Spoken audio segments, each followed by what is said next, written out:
A system of fortification were built even before the start of 20th century to protect Tyrol against Italian invasion, with barricades along the main communication lines on the border between Italy and Austro-Hungary.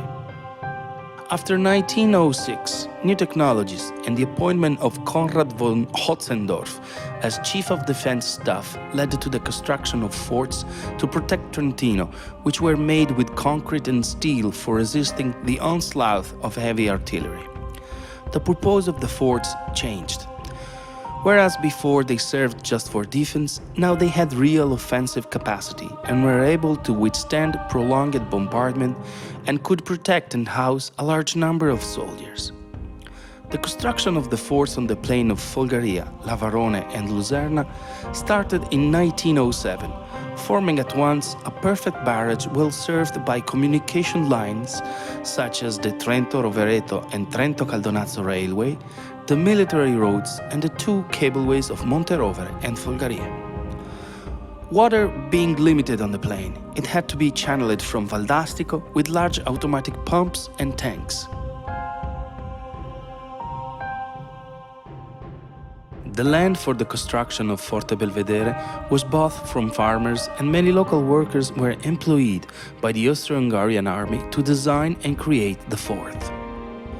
Weapons and material were ordered from the Skoda factory in Pilsen and transported in Trento along the military roads using special vehicles and long caravans to take them into the impassable areas where the forts were to be built. Built on the plain, the control post, the observatory, the forts Kerle, Sommoalto, Dos delle Somme, Cimavezzena, Busaverle, Campo Luserna, Belvedere. In the meantime, the Italian worked on the other side building the forts of Verena, Campolongo, Interrotto, Campomolon, Punta Corbin, Casaratti. WERK-Gschwent, better known as Forte Belvedere, was created by the Austro-Hungarian military genius under the command of Lieutenant Rudolf Schneider between 1908 and 1912, with the aim of defending the access road to Trento in an area particularly vulnerable to Italian attack. Built overhanging Valdastico, the fort was created to resist heavy bombardment with reinforced steel and concrete structures and hundreds of meters of tunnel excavated in the rock. It was one of the finest examples of military technology at the time.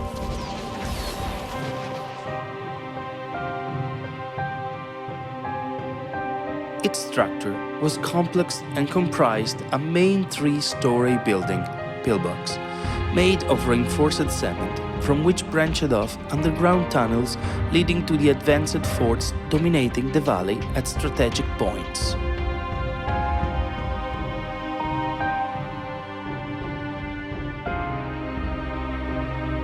The main pillbox was laid out as follows. Second floor, services, machine guns, dormitories, storerooms, station and lookout.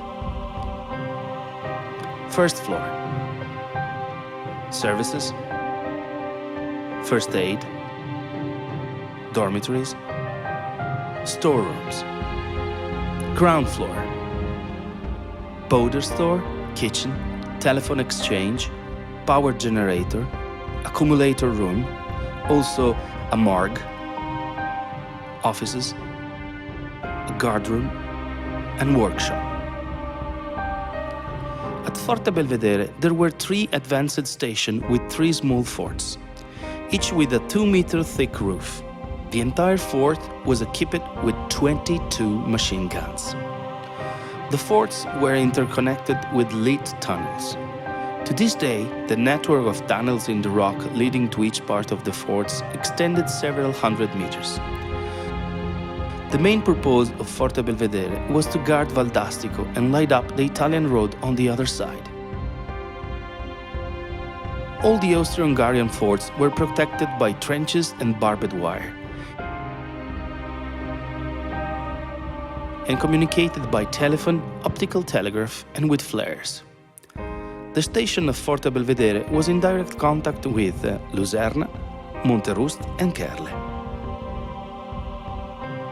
May 25, 1915, saw the Italian forts open fire on the forts on the plain of Folgaria, Lavarone and Luserna. A constant stream of large-caliber bullets hailed down for several days, forcing the fort's garrisons to keep constant watch. Forte Luserna, attacked and damaged by hundreds of Italian grenades, began to weaken, and Commander Nebesser raised 4 white flags. Firing at Luserna ceased about 4 in the afternoon. I looked out. A white flag was flapping on the fort. I scanning the fort with my spyglass. It was no illusion. I could see it so clearly. It could have been just a few paces away.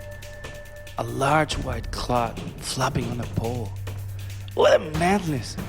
If Luserna surrenders, all is lost. If we lose control of just one fort, all the others will be forced to surrender.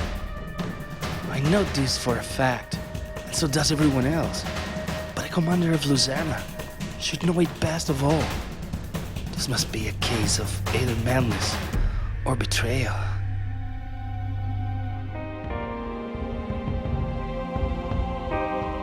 But straight away, shots were fired from the fort of Belvedere and Verle to knock down the white flags and stop the Italian assault. Only those who have been stuck weeks on end in a big concrete box, under the hail of grenades, can obtain justice for the people of Luserna. The fall of one fort would have meant the loss of the entire line, forcing the Austrian troops to retreat several kilometers out of Trento. The Italian soldiers, however, feared this was a trap and took their time approaching the fort, which was by now defenseless. And when they were only short distance away, they were fired upon by howitzers at the nearby Forte Verle and Forte Belvedere, determined once and for all to avoid defeat. For an entire year, the Italians attempted time and again to break through the line with attacks and bombardments. In May 1916, Austro-Hungary sent out a large number of troops and arms and went into a counter-attack during what was to be commonly called the Strath Expedition. The Italian array was forced to retreat to the plain of Asiago, and the front stabilized until the end of the conflict. The war would no longer touch the plain of Folgaria, Lavarone and Luserna. The year-long war of the forts was over. A great offensive is being prepared behind the lines, but we are forced to hold the first line until the attack is launched. The fort is no longer being fired at, and we can do what we want. It's like a death sentence. Daybreak on May 15, 1916, finally bring us liberation. The offensive begins in the neighboring area of Folgaria. Our infantry runs to those stations that for a year were the impenetrable bastions of the enemy. Verena and Campolongo, which he hated and envied a year ago, are now ruins without sign of life. On the evening of May 20, 1916, the Italians retreat all along the line. Forest can be seen burning far away on the horizon. A great silence now reigns on the plain. We abandon the fort and reach the Italian station. The sight of Colle Costesina is terrifying. The bombardments have turned it into a carnage, with arms and legs and broken weapons and bayonets heaped at the ravaged station.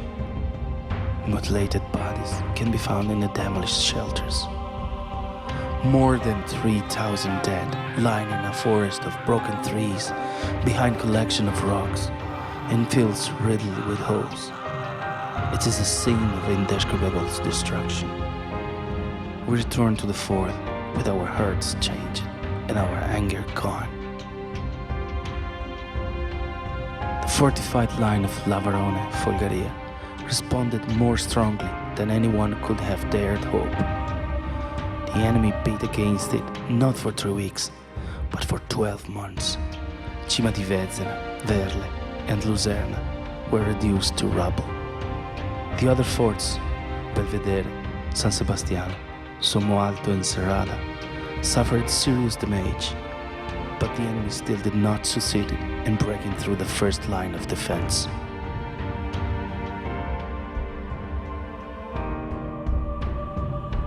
For those of us who had been forced to live an entire year in that barrage of cement and steel, the advance came as an indescribable relief.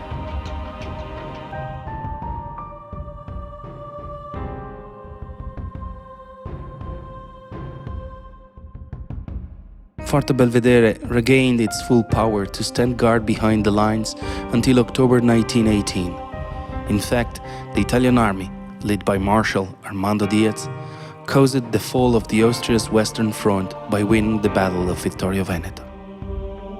In November 1918, the armistice signed by Austria and Italy at Villa Giusti marked the end of the First World War.